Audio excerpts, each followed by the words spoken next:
Assalamualaikum warahmatullahi wabarakatuh. Saya update info lagi dari Koran Radar Kediri hari ini. Tapi jangan lupa untuk klik tombol subscribe-nya di channel ini ya.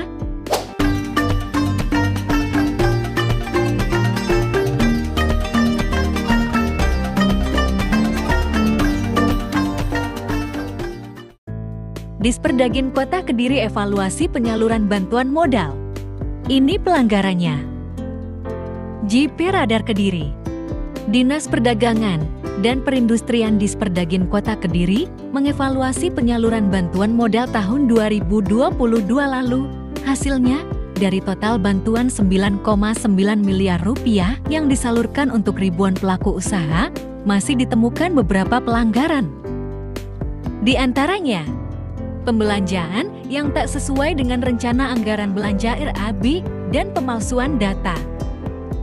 Kepala Disperdagin Kota Kediri Tanto Wijohari melalui Kabid Perindustrian Lilin Nuryati mengungkapkan, pelanggaran itu terungkap setelah tim dari Disperdagin, polisi, dan kejaksaan turun ke lapangan melakukan monitoring dan evaluasi monov bantuan hingga 31 Januari lalu. Ada penerima tidak membeli barang red sesuai dengan kebutuhan di RAB, tegasnya. Menurut penilaian Korps Baju Coklat dan Korps Adiaksa, pelanggaran itu sudah masuk ranah hukum. Meski demikian, Disperdagin masih memberi kesempatan pada penerima bantuan untuk menunjukkan kebutuhan atau barang yang dibeli sesuai RAB.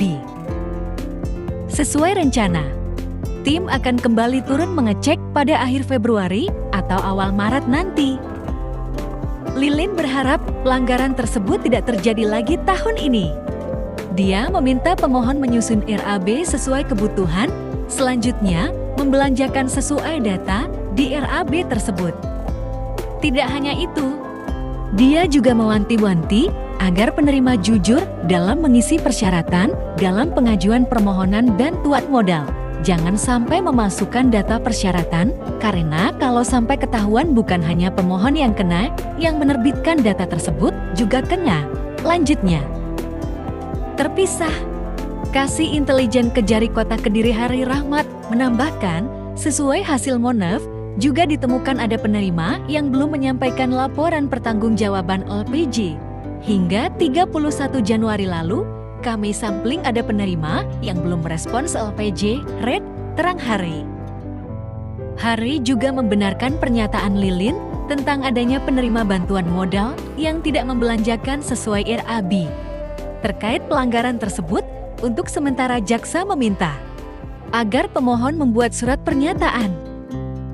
Isinya, agar mereka bisa menyesuaikan pembelian barang atau kebutuhan sesuai RAB dalam waktu sebulan. Bagaimana jika hingga batas waktu tersebut, penerima bantuan modal tidak bisa memenuhinya? Jaksa kelahiran Sumatera ini mengaku akan mengambil tindakan tegas.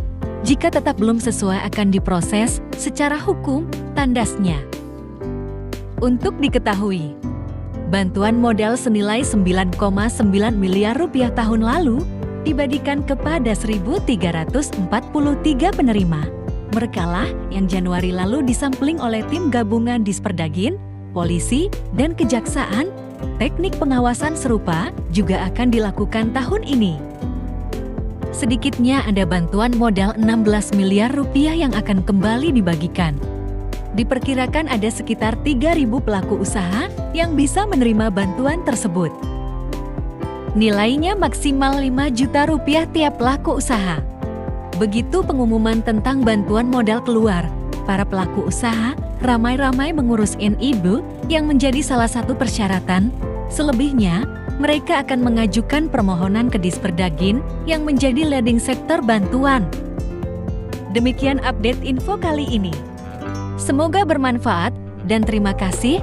Wassalamualaikum warahmatullahi wabarakatuh.